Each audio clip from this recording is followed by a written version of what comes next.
Thomas Melchior, been recording under different pseudonyms. Soul Capsule, Melchior Productions, #1, Cinderfella, Limited, Valva, Yoni. I've got many different names. I've been doing it for a long time, 30 years. And I started at school where I had made music with a friend. From there, developed to just like it was electronic music, basically like synthesizers, a little drum machine and a sequencer. And from there, let me think. I bought more gear. Then after school, I finished school, like a 4-track recorder, recorded everything, sequenced everything by hand, no computer. And from there, then I started in a studio, like with another friend, and to record other bands. And we had like a project where we advertised in music magazines to have bands and record them for free, like kind of electronic bands or like weird music for sure. Then we released it on cassettes. Of course, it's no money thing. Then formed a more like jazz kind of band in the studio as well. Drummer and bass and guitar and keyboards, vocals. I did the vocals and the keyboards. Basically, me and a friend, Fergus, we then threw out the rest of the band and got into more sequencing stuff, also recording, doing by hand everything, but more kind of trip-hop, acid style. From there, where did we go from there? Then it kind of did 1 record, 2 records, and then the studio finished, had to move out, and then I moved, it took like another year, and then I moved into another studio. There I think there I started with a computer, with an Atari computer. It became more and more electronic, the music, and then probably like around 91, 92, switched to like electronica kind of more style. Then I met another friend, Tim Hutton. Then we started recording. Then I had to move out. I lost the studio again. Then I moved the studio home. And then it became even more electronic because it became really small. Then started doing electronica under the name of Valva and Yoni. And then friends with Aphex Twin.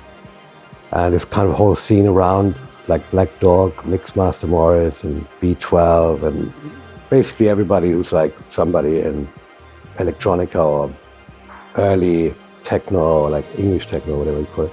We were friends with all of them.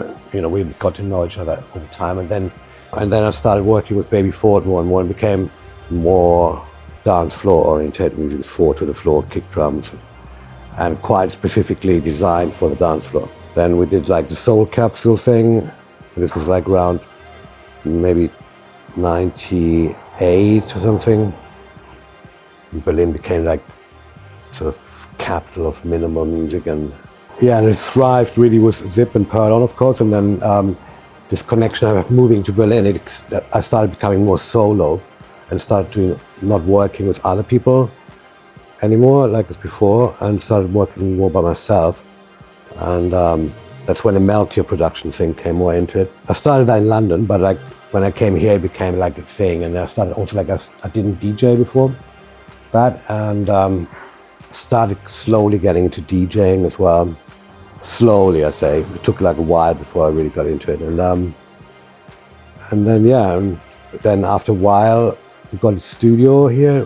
I think when it was 2006, so after 2 years of being in Berlin, I got a studio, moved to a studio with Ricardo and Zip.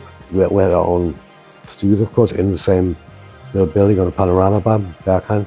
And then later on, I took Fumiya as well, Fumiya Tanaka, into it, to my studio, my personal studio, and it lasted like another 10 years. I did music with Fumiya, of course, as well as Tofu Productions. And it was, of course, under connection with the Romanians as well, became stronger as well. Basically, I got more and more into it as the longer I lived in Berlin, whereas in London was kind of more like an isolated, unseen-y kind of life. I wasn't like really in a scene, it was like individual friends. There was no scene kind of, there was scenes, but this kind of scene wasn't so like based in one group, one club or something. Like let's say CDV or something, It was still quite early days, Actually, when we did a record as well together with Zip in London, me and Baby Ford. And so it was Playhouse and Perlon. They were like kind of from Frankfurt based. And then I think Zip moved to Berlin at one point. They already was having that sound as well. Kind of like a reduced sound and sort of house music but not like necessarily US based, but of course they were into that as well.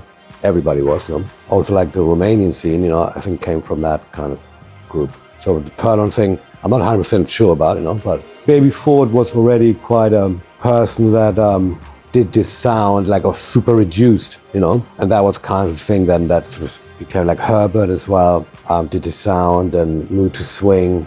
I mean, that's more funky kind of than Peter's stuff's more, Baby Ford is more like electronic, more avant-garde-ish or something, you know. But that was a time like from, I think maybe 96, it started, you know. Then of course Akrufen, you know. Yeah, Herbert was a really big influence, you know. And of course it was like stuff like Maurizio, of course, you know, and Basic Channel. They really, yeah, maybe they were like, you know, that sound was also super minimal. Although it's quite fat, you know, it's super reduced and like very loopy. Yeah, so there was like, and of course Daniel Bell as well. He was like one of those people who pushed the sound, and Robert Hood. Yeah, so like people were pushing that, and of course it was a time like it was very underground. Nobody really liked it, and people got more into it as an alternative to banging full tracks, you know. This production thing came more and more into it. It became like a fashion. And I think Perlon started concentrating on it basically, you know, and you got to get lucky as well, I suppose.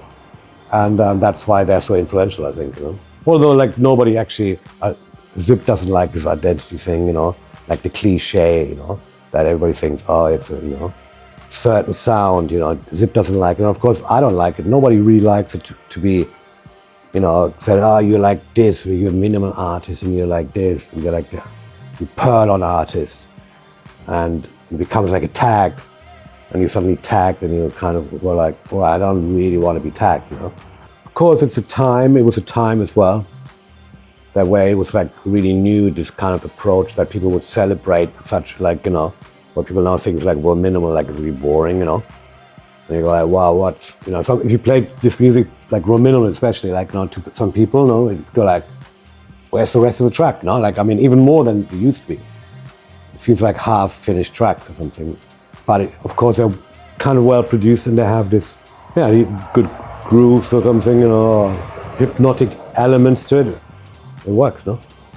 I was working with Baby Ford, and he had more contact to like an international thing, like, well, a European thing, you know, and generally because he used to be like really famous, you know, like in '88, you know, like first acid hit in the UK, you know, and like a guy called Jared as well, like from that kind of school, and 808 State, and so he was quite well known, you know. Everybody knew him, you know, and like a celebrity, you know, really.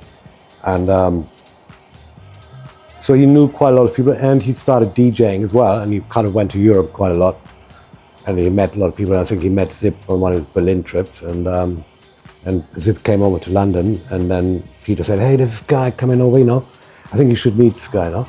And we hung out in the afternoon, and I sent him a track, you know, sent him more tracks.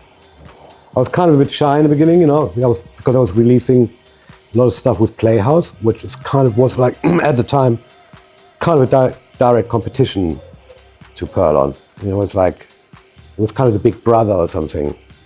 And I was releasing with them, and I kind of, over time I saw as well that I was actually better off with Zip, you know, and that we had a much more of a connection, you know, than the other guys, and like Heiko and Atta and Roman Flügel, but they were like people who ran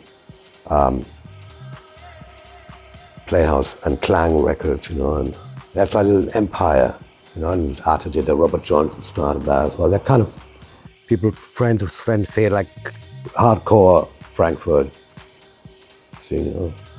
So I didn't want to piss them off, so I was a bit shy with Zip, you know, and then after a while, when I moved to Berlin, I was like, you know, I'm just going to work with you, you know.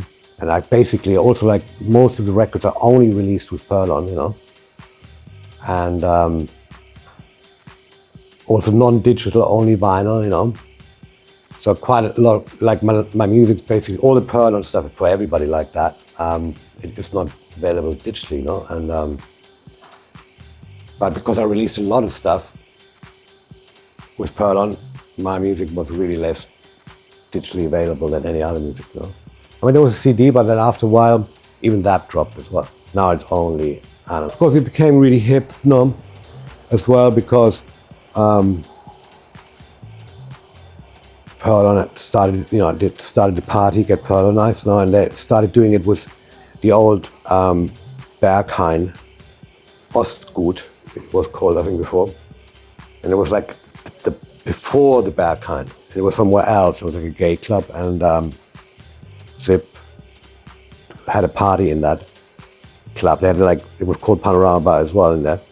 And it was like the little room where you could play that kind of music, you know, small room music, you know. And that's where it started, and then the Berghain Ostgut became, then they moved into where they are now.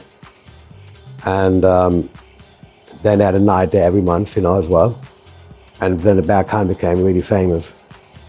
And of course, every party that was made in there, you know, became famous as well. And so it was kind of, yeah, because the location as well, you know, it basically kind of made it more hip, you know, I think. Now, of course, Berghain is like way beyond, you know. It's like the really cool times are over, you know, I think, you know. But it was definitely part of it. It became like a big thing. And of course, as we said, the artwork, no? The Perlon artwork by Chris Rehberger. He's part of the Perlon posse in a way, of the inner core of Markus Nicolai and Sip and Chris. He's like, he does the graphics, you know, and this identity as well, of course, and the graphics are really good. So that helped it as well. So it became the right club, the right party, you know, the party in the right club, right artwork, and amazing music, you know, and really cool guys as well. I mean, in the beginning, like the Ostgut was like a warehouse, maybe like where, it's not far from where it is now, but it was like derelict, empty land, you know, wasteland, and there was like a hall on it, and like it was, I mean, I don't know that much about it, like, but it was basically a gay club, you know, and then they had the small room for this kind of weird music, and downstairs it was like the banging stuff. So it wasn't so much, the gay vibe was in the Panorama Bar was more mixed, and downstairs it was more gay, like kind of today a bit like that. But in the Panorama Bar it was also like always a bit smallish, you know, it was never really that big, but of course it was, I don't know, 300, 400, 500 people. Yeah, I mean, like the Perlon thing was never really, you know, like a big room thing anyway, you know. It was kind of more small, always, smallish. At that time, I wasn't really like an accomplished DJ. It was kind of more like beginner style for me. And I didn't really feel comfortable with playing in clubs as much as I do today, for example. Yeah, I kind of got better year by year, so to speak, you know. And then I started playing in DC-10 as well. But I think this is a Conexiune DC-10 with Radu, Raresh and Pedro. Back to Bucharest, Luciano, Ricardo, and then I became more and more friends with Radu over the years as well. I did some stuff, we did some music together as well, unreleased. I did some stuff with Pedro as well, also unreleased. Then, oh yeah, they invited me to do a record, you know, on their RPR label. And that's how I became actually really more into it, you know, like the first, and then I used a pseudonym, Cinderfella Limited, and people, like with no names, no credits, you know, so people didn't even know it was me for a long time, you know. Only came out much later, and I did another record on RPR. And I was like, okay, I have no more pseudonym because nobody even knew it was me, you know. Through the label, you know, through the RPR label, it became more and more into it. Yeah, it was a bomb, you know. And yeah, I did really well, you know. I mean, really good tracks on it, and even to the point where Zip was like, what, you know, why did you give that track to them, you know? Right, they got a good track actually, like one track's really amazing, and yeah, that's a connection really, through the RPR label. And Sunwaves, of course, as well. After a while, you got to know everybody, quite overwhelming. And it's kind of a while ago now, since in the beginning it was overwhelming, and then I had a bit of a break from the Romanian thing. I think it seems to me like a few years I didn't play Sunwaves, and then I came back again in like 2018. Yeah, like in the 90s for sure, you know, in the 2000s. In the 90s for sure you sold the most, you know, and then it became gradually less as a digital format took over more, like CDJs, you know. We all didn't play digital, and Ricardo didn't either at that time. I mean, it started quite late, and so the digital thing shrank the sales. And the Napster thing as well, that was like in the 90s as well. Suddenly all music was free, you know, you download it. That was one reason to continue it on vinyl, to keep it more exclusive, basically. People realized as well then later on, when the Discogs came, that if a record only pressed 300 or 500, you know, or sometimes even 1,000, you know, it's still quite rare, you know. But if you had 300 or 500, it would definitely be super rare. And then the prices would go up on the records, you know, and it cost like, some of my records cost like 500 euros, you know, because they're so little pressed, you know. Well, it's more practical, you know. It's a weight thing. You know? I remember there was a post from Richie Horton, a photo of a record bag, and going, it's 2000 something, I don't know when it was. Who would carry a box like that still around, you know? And then everyone was like, yeah, exactly, all that vinyl snobbery, you know. And anyway, it's fucking heavy as well. And that's why people switched, you know. It's just much easier. It's easier to DJ as well. You have loads of tracks with you without carrying anything. And people saw that traveling, of course, records get lost, you know. There was a lot of practical reasons as well. The record players don't work, you know, and the CD player was more reliable. Needles, maintenance. And after a while, people started forgetting how to maintain record players as well. All the new sound guys in the club, you know, and it was like, oh, no record player, oh no, you know. Yeah, that was the reason that people, it was just more practical in a way. The sound, of course, people started arguing about the sound. I mean, that was the thing that came in the 90s as well, because it used to be all analog and nothing was digital. And of course, the analog music sounded fatter. And then, of course, when the Mac came in and it was all like plugins, the sound started changing, sounded more like plasticky or not so fat anymore. And of course, there was good music made like that as well, but the analog music always sounded fatter, you know. And then people started saying analog, digital, what's better, you know, and then this argument, it never actually stopped, you know. Yeah, for me, like the vinyl sound is like, it sounds better, you know, and if I like, you know, I think, of course, technically speaking, you know, from a sort of clarity vibe, the digital sound is more clear, that's for sure. But I like the coloring the vinyl gives to a track, like a certain muffledness or something, you know, like an imperfection or something. And then it sounds, to me, it sounds better, or something's not organic about it, I don't know. For example, when I like listen to a CD DJ after like say 30 minutes, you know, I can't listen to it anymore. To me it sounds like, it's boring, it just sounds all the same, you know. It's a very subtle kind of difference, you know, and but like after 1 hour, I could say I have to leave the room, you know. I find it like, for me personally, I don't like it, you know. Maybe I'm imagining it, but I don't think so. And the bass is warmer. There's certain, I'm not even an analog fanatic really, you know, in production style. I think it's more about the music really in the end. But of course, there is an element of the sound that people respond to as well. If the sound is not loud enough, or the sound is not fat enough, people like it less, you know. But if you're an expert, like say a musician, you know, you hear more of the music, you know, and the sound is kind of not secondary, you know, but it's more the musical content and the ideas in the track rather than the actual sound. You know?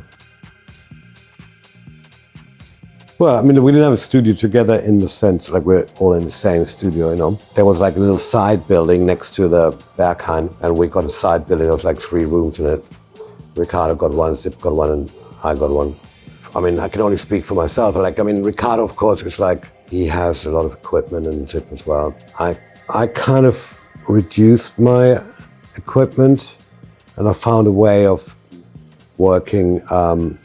Actually, like Ricardo recommended me this like machine. I was kind of trying to play live things as well.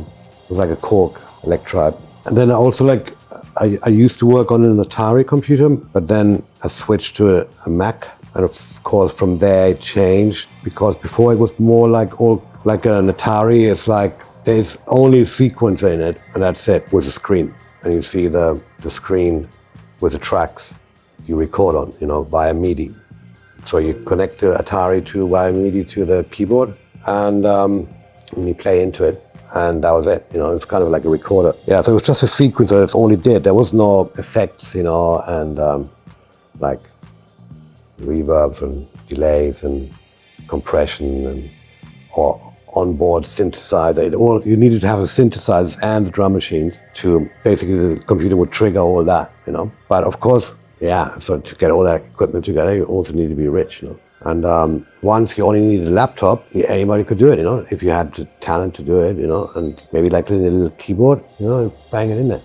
And then you have the effects and everything on the. And that, of course, I got into then, and that changed my style. So I started using the Mac, and I had a sequencer, like a workstation, like the Cork Electribe. And I like this combination of both together. And that's kind of like, I realized after a while, I actually don't need anything, I only need I have like gear and keyboards and everything, but I thought, I've used it so much already, And I kind of got into this whole philosophy of like everything being quite reduced, And so basically I have a very simple way of working, I don't even need like a really big studio. I could do it all here, but it's the acoustic thing more, that you can monitor it right. But from the gear I use is very limited, it's very... No, actually at first I had a bigger setup and then it became smaller, Something about electronic music, is that all the cool tracks from the 90s use very limited, it's like there's not so much music in it, really. It's just that the musical parts that are in it are very, very good. The rhythms are like amazing, like good drum programming, good bass lines, good sounds, like good, like reduced, like very like knowing licks, like because you're just good keyboard or something, you just play good licks. And so like basically you only really needed like, I don't know, for that kind of music anyway, not for like trance, stadium music, You just don't need so much. And it kind of almost like the more stuff you have, of course it's good, but you end up like being all over the place, like it'll be there and be there, or should I use this or should I use that, It can become, so like when you have just a computer and like a workstation or something like the way I have it, like very reduced, you have a very concentrated thing in front of you and you don't have to go there and you have to go there, It's just like, it's more like pure concentration thing, concentrating on the musical parts and trying to get that all right. It's like the main focus, The DJing came quite late. More like in the 2000s, like quite late for me anyway. Yeah, because before, like I wasn't into like the same sound or like the same style and the same beat all the time. I was kind of, the way I liked music better when it was like then it was like this style and like more, and then it go into one ambient track, not like for the discotheque sort of kind of, more for like, let's say, chill out room, And then of course, as the music progressed and more, I discovered more good music as well. I kind of got into the, if you have to make a continuous mix, the same kick drum, like all the time, it has a certain effect that I like. And so I kind of discovered the point of DJing before that. I didn't even know the point of DJing. I was like, going, you change the speed of my fucking music? You're like, no. It's like, that's the tempo, that I want it to be. And if you change it, you're busted. It's blasphemy, Of course, this was like an initial reaction, and after with time you saw like, it actually makes the track different, and like you started realizing as well that you can have the same track, and you play it at different speeds. It becomes like a new track, So of course with time I learned, the whole point of it more, because I came more from a musician point of view, and also from, I didn't think necessarily like a disco was something that I admired, just like the original 70s disco style, people going to disco and dancing, that was like, it wasn't really my thing. It took me, like I came more into that kind of thing by like a funk, rare groove thing, again, where you don't really mix records, you just play the next track, and all the tracks are really bomb, and that's why you're dancing. As today, like you could play really shit tracks, and if you do DJ them right and edit them all the time, from there to there, of course it's another style, it's less about the music and the tracks, it's more about the DJ banging beats together, and making a story out of that, So, but I come more from a direction like, and then of course through the rare groove funk thing, like boogieing in a different way, But then, of course, the disco element crept in, you understood it, and you felt it more, like soul thing, and like, don't be so anal and serious. So that's how it kind of developed in me, So after a while, now I like house music, And I even like disco music now,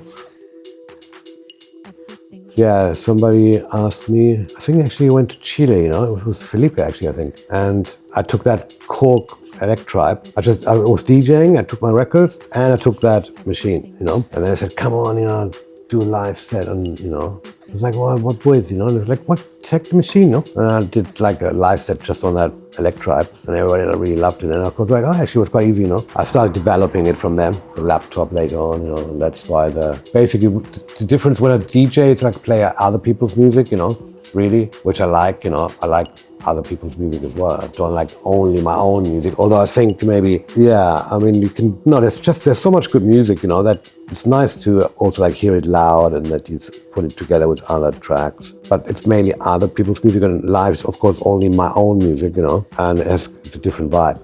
If you like, for example, if you're in a disco, and people don't like the sound, my particular sound, because I have a particular sound, it's not like, I don't really want to sound like, I don't want to norm it, I don't want to have a normal sound. But if people don't like it, then you're stuck, You're like, But with DJing, you can satisfy more people who might not be into this kind of subtlety kind of sound the way I do it. Keeps it interesting for me. I think if I only play live, I think people get bored of your sound as well, I mean, like with me, it's like, it's always, it goes in waves, and like one time you're hip, one time you're not so hip, you're hip, it just goes in waves. With all kind of music's like that, like with fashion as well.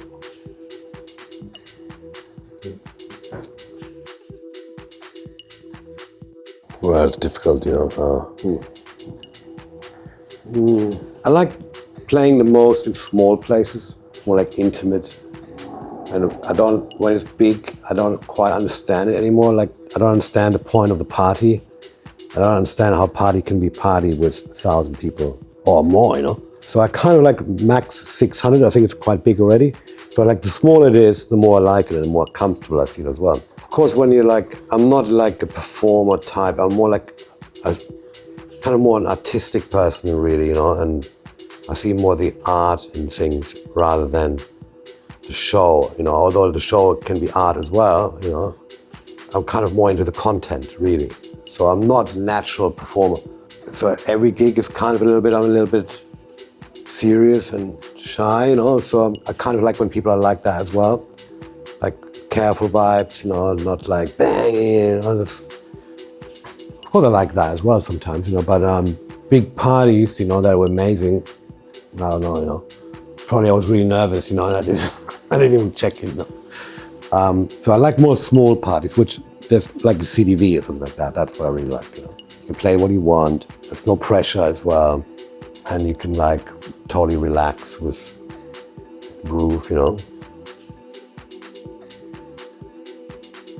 So when I met Zip in London with Peter, like Zip invited us to like one of the first Perlon parties, in the old back, and then the old Osgood, before the backhand. That was one of the first times I DJ'd, I think, as well, on a bigger party. Although I couldn't really, say I was a DJ then. Yeah, that party actually was quite good. It was quite shocking. You come from London, and you come to Berlin. And I remember I actually better not say it, but coming there, and we took a friend as well. He came from a more funk scene. Quite sort of celebrity vibes in London, and Barry K. Sharp, his name, and we came and we saw the club. It was like just gay guys, and it was like a shit room, and I was like blowjobs on the dance floor. It was really shocking. We were like utterly shocked. But it was great. The party was good. It was like happy vibes and. But I would say, it was cool to see that kind of scene where like you played kind of cool music, but it was like gay vibes, only, mainly, Yeah, it's quite cool. Yeah, I can see earlier parties were good, the longer ago, the younger I was, I think, and you're more innocent, and the fantasy was big. You come to a club, you're like, wow, it's amazing. And of course, with time, you become more pro. And it's just more like a routine vibe going as well.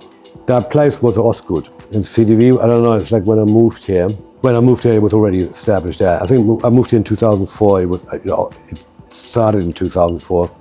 And I don't know, a few months later, I started playing there as well. Well, actually, I've been there so many times, that it was like one party, you know, from 2004, and it didn't really change, you know, I think, but I might be wrong. But as far as it's the same people pretty much, you know, the hardcore, you know, same philosophy, same music, same tempo almost, you know, and it actually, like, it didn't change. It looked almost exactly the same, you know. The part upstairs wasn't there. It was smaller, you know. Yeah, after the fire, there was like a fiasco, and then, but before they like started making it upstairs. Yeah, it became much bigger upstairs. Yeah. Downstairs, yeah, that's the core, that's the heart, you know. Yeah, the sound changed there, of course. Yeah, that outside it sounds better, you know, and the sound improved over time. Of course, people always complain when you play that it's really quiet, no, then you can't really like feel it, you know, or something. Yeah, I mean, inside it sounds quite good. I mean, it improved a lot as well with bullfrog speakers. And then during the pandemic, they built this huge thing outside, you know, the speaker. And then it became better. And then, I mean, they worked a lot on it, yeah, over the years on the sound. Yeah, it was quite, in the early days, it was like not planned anything. And it could be like that Gregor calls you up and says, you want to play today, you know? It was like that, on the fly. And it was actually quite good. And he didn't get any money either, you know? So it was like, that was why it was so relaxed. You just could go there, you know, you play shit, you know? No responsibility, you know, because there's no money either, you know? So everybody could like, because there was no pressure because of like being pro, you know, being professional about things. You got a bit of hash at the end of it or something, you know, you had smoke, you know. I got a line, you know, and that was kind of like, he did push, of course, yeah, I mean, of course, Gregor's good taste, you know. He pushed it, you know. Some people like the Perlon crew, I think he pushed, you know. Anything that was good, really. And anybody could come in because there's a lot of time to fill at CDV. Because it's not a normal nightclub. You can come there at 12 o'clock in the afternoon and play it for 6 hours, whatever you want, you know, kind of thing. Well, I mean, within that kind of genre, you know. So you could play really long sets. Sometimes it was empty as well. You have no pressure at all. It's like a practice place, you know. And so you could really find your way in there and start to feel comfortable. And if you were a beginner, you didn't have that pressure on you. It was like a practice place, you know. And then after a while, they started charging money on the door. You know, you got DJ. Oh, now it was like a drink ticket or something. You know, like €1 for the DJ, you know, but, you know. And then after a while, they started charging on the door because it was free all the time, you know. And then it became a little bit more professional. And of course, it wasn't so spontaneous anymore. Things started getting planned. Then maybe DJs that from out of town, maybe a flight ticket, you know, and all that kind of stuff. And it changed. It wasn't like in the beginning, it was really cool for me, you know, it was really cool, like Gregor calling up and saying, do you want to play today? I really liked that kind of vibe, and I didn't care about the money either, you know. Those were the really good days, like in the beginning, and I don't know. And then more and more DJs appeared, of course, more and more DJs came, and people started moving to Berlin as well, and everybody played. And like I said, you know, because there was so much time, you know, we had like 18 hours, you know, rolling non-stop. The next day, same, you know. That, of course, gave a lot of people a chance as well to play, you know. I mean, Berlin has a special history. It became like a little island, and in like half of it Russian, you know, and the other English, American, and French. And it became like this island of, like in Germany for sure, like it was like that. Only freaks would live in Berlin because nobody wanted to live there, you know. Because you were like totally isolated, you know. You could only like fly out of there or take a transit autobahn. And then in the 80s, like David Bowie and Brian Eno and then Depeche Mode. And all this scene became like known for electronic music and like all the German avant-garde music scene, you know, crowd rock. Although they're not necessarily from Berlin, but everybody wanted to be here, occupied houses, really super cheap living, you know. You didn't even need to rent a place, you just took a house, you know, and took a room in there. So that was really exciting, of course. When the wall came down in '89, it still took like years for Berlin to catch up, and it was still super cheap.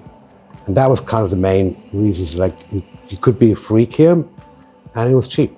And it became like a lefty kind of vibe as well, like a left-wing kind of thinking, where of like acceptance of all the genders, you know, like now it was mainstream, you know, but back then it was like only in Berlin you could really live that life of being free and not being judged.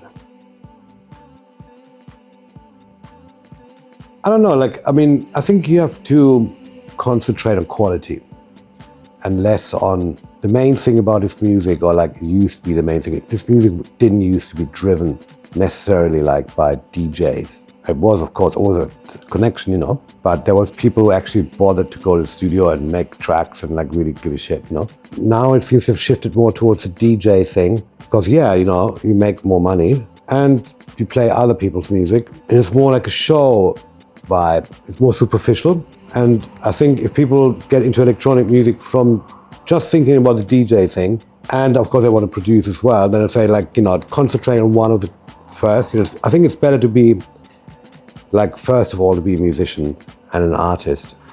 And then you can think about the DJing. But to keep the quality, you need also quality inside yourself, like as a musician, and understand that also, like, you can't, if everybody was a DJ, you know, there would be no more music, you know? But a lot of producers, for example, come into it and as well go like, yeah, now I'm going to be DJ. And then after like 3 years of DJing, you don't want to be in the studio anymore because you're exhausted from the DJing. You don't have any time anymore. It's like, oh wow, no, like going to the studio, you know, and make music, boring, you know. I'd rather wait for the next weekend where I make 5 or 10 grand, you know, per day. That's the real shit, you know. And the other, in the studio, the passion vanishes a bit. Of course, as you get more money as well, usually what I've seen quite a lot as well, that people DJ a lot, make quite good money, they buy themselves studios, like really fat studios, but actually no music's coming out of it, you know, because you don't have the time. So my advice is, like, if you want to keep this music and this scene alive, learn how to make good tracks, you know. When you do music with other people, there's like an energy, like special, of course. It's quite personal as well, and you kind of, it's like intimate. I don't want to say like making love, but it's kind of like that. So you have to be, there's a special respect for the other person, you're a bit shy, you know. Of course, this is like interesting, and you kind of come up with good results from it with other people. Yeah, not putting it out. For me, it's always been like that, you know, that I know that the music I like, you know, nobody else likes, or kind of, you know, I'm not really that popular, you know. And I think when I do a track, I think it comes out of the moment, and I think I want to hear it like this, you know. And then I know, and then I listen to it and I go, yeah, but I don't think people are ready to hear it like this, you know. So I wait, and I can wait 10 years, you know, or 15 years, you know. Like most of the tracks that, you know, for me, like, people really only discovered it like 10 years later. When I put it out, it was always a disappointment, like, what, you know, nobody wants it, you know. 300 copies, you know. Like, what, you know, really, nobody wants it. 500, like, and you would like, there was a record and they would send them back to you and say, nobody wants them, you know. And then 10 years later, like, you people go, oh, wow, man, legend stuff, you know. But of course, by then, you're not really interested anymore, because he kind of would have been nice to get the, you know, adoration at the moment, you know, but you had to wait 10 years and you moved on. Of course, now I'm older, I slowed down. I think I'm not pushing the envelope necessarily anymore. You've got to make it timeless, and there's certain techniques to that as well, mainly through the music, but also like not affecting it too much, not using effects that other people are using at the moment, or using gear that other people are using. They're using all the same gear, and then you know, yeah, that's from that year. When that sound came out, I remember that year. Of course, there's some machines as well, some synthesizers and drum machines that are timeless as well, like a 909 and 808, some keyboards, you know. And you know, you can, doesn't matter, they're 50 years old, you know, and they're still ahead of the time, you know. So timelessness is like, it's an important factor. If you can achieve that, it's a good thing.